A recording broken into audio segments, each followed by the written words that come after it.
Hello friends, welcome to our channel. இந்த வீடியோவில் நம்ம எதை பற்றி பார்க்க போகிறோம்னா, இந்து சமய அறநிலையத்துறையிலிருந்து ஒரு அருமையான வேலைவாய்ப்பு கொடுத்துருக்காங்க. முக்கியமாக தேர்வே இல்லாமல், அப்ளிகேஷன் ஃபீஸும் இல்லாமல், ஜஸ்ட் நீங்கள் அப்ளிகேஷன் ஃபார்மை ஃபில் பண்ணி அவங்க கொடுத்துருக்க அட்ரஸ்க்கு சென்ட் பண்ணால் மட்டும் போதும். எந்த ஒரு எக்ஸாமும் இல்லாமல் நேர்காணல் மூலமாக மட்டும் ஆட்கள் தேர்வு செய்கிறாங்க. இந்த வேலைக்கு அப்ளை பண்ணுறவங்களோட வயது வரம்புன்னு பார்த்தோம்னா 18 வயதுலேருந்து 40 வயதுக்குள்ளே இருக்கிறவங்க அப்ளை பண்ணிக்கலாம். அது மட்டும் இல்லாமல் உங்களுக்கான சேலரின்னு பார்த்தோன்னா 60,000 வரையும் சொல்லியிருக்காங்க. விண்ணப்பிக்க கடைசி நாள்னு பார்த்தோன்னா 5/10/2024. ஸோ இந்த வேலைக்கு யாரெல்லாம் விண்ணப்பிக்கலாம், எப்படிலாம் விண்ணப்பிக்கலாங்கிறத வீடியோக்குள்ளே பார்க்கலாம். அதுக்கு முன்னாடி நீங்கள் நம்ம சேனலை சப்ஸ்கிரைப் பண்ணலைன்னா மறக்காமல் சப்ஸ்கிரைப் பண்ணிக்கோங்க. முடிஞ்ச அளவுக்கு இந்த வீடியோவை உங்கள் நண்பர்களுக்கும் ஷேர் பண்ணி விடுங்க. அவங்களுக்கும் இந்த வீடியோ ரொம்ப யூஸ்ஃபுல்லாக இருக்கும். நமக்கு ஜாப் லொக்கேஷன் எங்கேன்னு பார்த்தோன்னா, முத்தாரம்மன் திருக்கோயில், குலசேகரன்பட்டினம், திருச்செந்தூர் வட்டம், தூத்துக்குடி மாவட்டத்தில் தான் இந்த வேலைவாய்ப்பு அறிவிச்சிருக்காங்க. அந்த முத்தாரம்மன் கோயிலில் உள்ள மருத்துவ மையத்திற்கு தான் சரியான நபர்களை தேர்வு செய்து பணி நியமனம் செய்ய இருக்காங்க. கடைசி நாள்னு பார்த்தோம்னா 5/10/2024. அன்னைக்கு ஈவினிங் நீங்கள் 5:45க்குள்ளே வர்ற விண்ணப்பங்கள் மட்டும்தான் ஏற்றுக்கொள்ளப்படும்னு சொல்லியிருக்காங்க. 3 விதமான போஸ்டிங் கொடுத்துருக்காங்க. முதல்ல பார்த்தோன்னா மருத்துவ அலுவலர், வயது வரம்பு 35 வரை கொடுத்துருக்காங்க. சம்பளம்னா 60,000. எம்பிபிஎஸ் குவாலிஃபிகேஷன் சொல்லியிருக்காங்க. செவிலியருக்கு 35 வயது வரை, சேலரி 14,000 வரையும் சொல்லியிருக்காங்க. நெக்ஸ்ட் பல்நோக்கு மருத்துவமனை பணியாளருக்கு வயது வரம்பு 40 வயது வரை கொடுத்துருக்காங்க. சம்பளம் 6,000 முதல்னு சொல்லியிருக்காங்க. கல்வி தகுதின்னு பார்த்தோம்னா 8ஆம் வகுப்பு தேர்ச்சி பெற்றிருக்கணும். தமிழில் எழுத படிக்க தெரிஞ்சிருக்கணும்னு சொல்லியிருக்காங்க. இந்த வேலைக்கு அப்ளை பண்ணுறதுக்கு சில நிபந்தனைகள் சொல்லியிருக்காங்க. இந்து மதத்தை சார்ந்தவராகவும் தமிழ்நாட்டை சார்ந்தவராகவும் இருக்கணும்னு சொல்லியிருக்காங்க.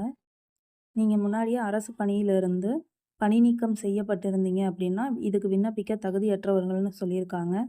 நன்னடத்தை உடையவராக இருக்க வேண்டும். இதற்கு அரசிதழில் பதிவு பெற்ற அரசு உயர் அதிகாரிகளிடமிருந்து பெறப்பட்ட நன்னடத்தை சான்று பெற்று சமர்ப்பிக்க வேண்டும் சொல்லியிருக்காங்க.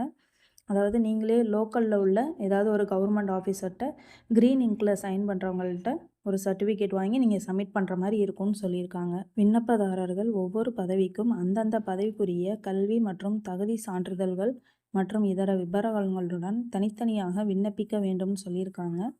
அதாவது அதில் கொடுத்துருக்க 3 போஸ்டிங்க்குமே நீங்கள் விண்ணப்பிக்கணும்னு நினச்சிங்கன்னா 3 போஸ்டிங்குமே தனித்தனியான அப்ளிகேஷன் நீங்கள் சென்ட் பண்ணணும்னு சொல்லியிருக்காங்க.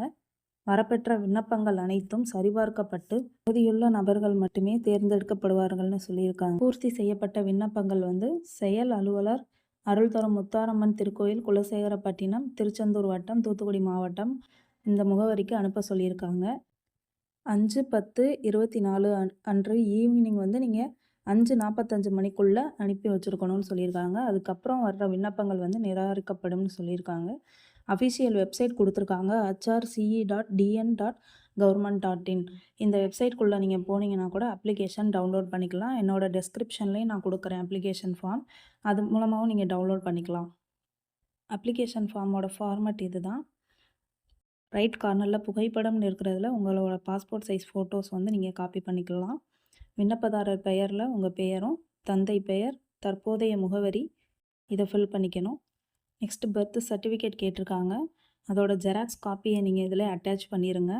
நெக்ஸ்ட்டு கல்வி தகுதி இணைக்கப்பட வேண்டும். அதாவது நீங்கள் ஜெராக்ஸ் காப்பி தான் சென்ட் பண்ணணும்னு சொல்லியிருக்காங்க, ஒரிஜினல்ஸ் எதையும் சென்ட் பண்ண வேணாம். தென் மதம் மற்றும் வகுப்பு சான்றிதழ் இதோட ஜெராக்ஸ் காப்பியும் ஆட் பண்ணிட்டு, நெக்ஸ்ட்டு நீங்கள் வாங்கின சர்டிஃபிகேட் அரசு பதிவு பெற்ற அலுவலரிடமிருந்து வாங்கின அந்த சர்டிஃபிகேட்டோட ஜெராக்ஸ் காப்பியும் ஆட் பண்ணிவிட்டு நான் முன்னாடி சொன்ன அந்த அட்ரஸ்க்கு நீங்கள் சென்ட் பண்ணணும். லாஸ்ட் டேட்டுன்னு வெயிட் பண்ணாமல் முன்னாடியே கொஞ்சம் ஒரு 1ஆம் தேதிக்குள்ளே அப்ளிகேஷன் சப்மிட் பண்ணுற மாதிரி பார்த்துக்கோங்க. லோக்கல் ஏரியானா நீங்கள் நேரில் போய் கொடுத்துக்கலாம். ஓகே ஃப்ரெண்ட்ஸ், இதுக்கான ஃபுல் டீட்டெயிலும் இந்த வீடியோவில் கொடுத்துருக்கேன். ஏதாவது டவுட்னால் நீங்கள் கமெண்ட் பண்ணுங்கள், நான் உங்களுக்கு ஷேர் பண்ணுறேன். என்னோடய சேனலில் சப்ஸ்கிரைப் பண்ணி வச்சுக்கோங்க. இந்த வீடியோ பிடிச்சிருந்தா உங்களுக்கு லைக் பண்ணுங்கள், ஃப்ரெண்ட்ஸுக்கும் ஷேர் பண்ணுங்கள்.